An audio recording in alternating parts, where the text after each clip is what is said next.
যারা ছাত্রলীগপন্থী অফিসার তারা ইচ্ছা মতো ফুটবলের মতো, আমি একটা ফুটবল ডিবি কার্যালয়, আমি একটা ফুটবল ছিলাম, এইটুকু আপনাদেরকে বলি। আমাকে তো বাঁচতে দিবেন, আমাকে বলছে পঙ্গু করে দেবে ইলিয়াস আলীর মতো। সুস্থ শরীর হয়েছে দাগ এখনো এই শুকায় নাই, এখনো শুকায় নাই। অনেকের কাছে মুসলেকা চায়, মুসলেকা যে বাইরে যেন রাজনীতি না করে। আর আমাকে বিশেষ করে আমি কেন নির্বাচনে গেলাম না, 12 কোটি টাকা আমার অফার দিয়েছে, স্বরাষ্ট্রমন্ত্রী বাসায় নিয়ে গেছে।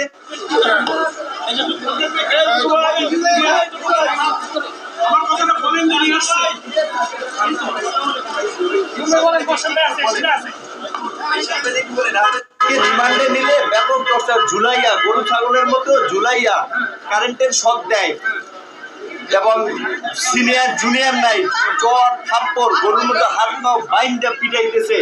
বারবার রিমান্ডে নিলে আরো টর্চার করবে। আপনারা আইনগতভাবে বলেন, রিমান্ডে নিলে যে রিমান্ডের যে নির্দেশনা, একজন ম্যাজিস্ট্রেট রিমান্ডে একজন ম্যাজিস্ট্রেট যে উপস্থিত থাকা অবস্থায় যে কথা বলবে সেইভাবে ব্যবস্থা করতে, টর্চার করে সবাইকে ব্যাপক মাত্রায় যেন রাজনীতি না করে। অনেকের কাছে মুসলেকা চায়, মুসলেকা যে বাইরে যেন রাজনীতি না করে। আর আমাকে বিশেষ করে আমি কেন নির্বাচনে গেলাম না, 12 কোটি টাকা আমার অফার দিয়েছে, স্বরাষ্ট্রমন্ত্রী বাসায় নিয়ে গেছে, তারপর আমি কেন নির্বাচনে গেলাম না, শেখ হাসিনাকে নিয়ে গালিগালাজ করি, বক্তব্য দেই সরকারকে নিয়ে। এই কারণে আমাকে যারা ছাত্রলীগপন্থী অফিসার তারা ইচ্ছা মতো ফুটবলের মতো, আমি একটা ফুটবল ডিবি কার্যালয়, আমি একটা ফুটবল ছিলাম, এইটুকু আপনাদেরকে বলি।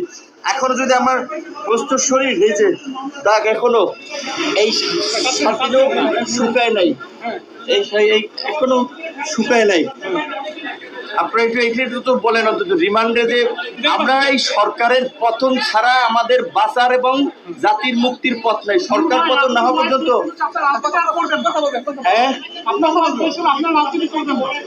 আমাকে তো বাঁচতে দিবেন, আমাকে বলছে পঙ্গু করে দেবে ইলিয়াস আলীর মতো। যদি আমি ওদের আমাকে বলছে যে পঙ্গু করে দেবে, আমার মতো দু একজন নূর না থাকলে তাদের কিচ্ছু হবে না। আমি শুধু এইটুকু বলি যে আমার শারীরিক পরীক্ষা করা দরকার, চিকিৎসা করা দরকার। আমার ইনজেকশন পুশ করছে, এটি কি স্লো পয়জন?